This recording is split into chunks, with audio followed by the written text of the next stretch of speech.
Hey, it's Mark Lanier with your video thought for the day. So this week I've been looking at different stories in the Gospels about Jesus, trying to not only absorb more of who he was, but see what kinds of differences it makes in my life.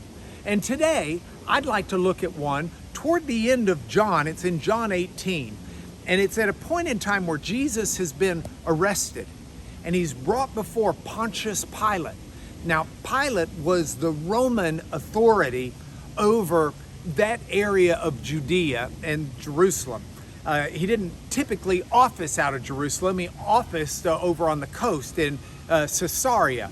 But during this time, Pilate had made that 75-mile trip to Jerusalem to deal with his administrative matters. And I'm sure Jesus was not on his agenda, but Jesus gets dumped into his lap as a problem to be dealt with. So in this process, Pilate's got to deal with Jesus because the accusation's been made that Jesus is claiming to be king. Now, if Jesus is a king without the permission of Caesar, then that is treason and the cause of uprisings, and Pilate clearly needs to deal with this matter. So the matter's brought before him, and Pilate starts his cross-examination. Pilate says to Jesus, "So you're a king, are you?"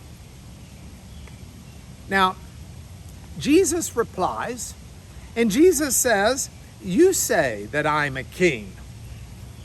But Jesus goes further. He says, "For this purpose I was born and brought into this world. I've come into this world to bear witness to the truth. And everyone who listens to my voice is of the truth." Now that's pretty profound. That's pretty incredible, in fact.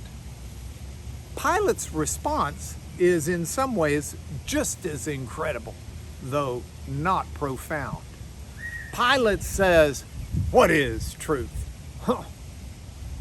Now, scholars find this story particularly interesting because it seems to be yet another indication that Jesus probably spoke Greek, which was the language Pilate would have been using. But aside from that, it's fascinating to me because there are a lot of people in this world, I hope myself included, who have a knack for the obvious. You know, just like it slaps you in the face and you see it. Pilate did not have a knack for the obvious, at least not on this day. Think about what he was really experiencing here. Just think about it.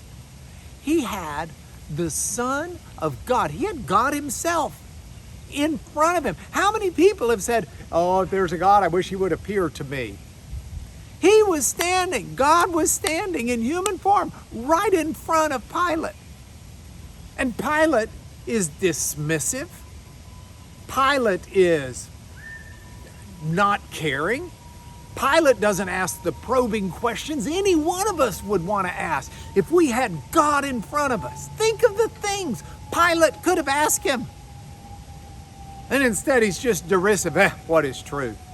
And ultimately washes his hands of the whole Jesus affair. Now, I may be sounding harsh on Pilate, but I don't want to, because while I say I have a knack for the obvious, I'm not really sure that I do all the time. And I wonder how many times God is staring me in the face on something.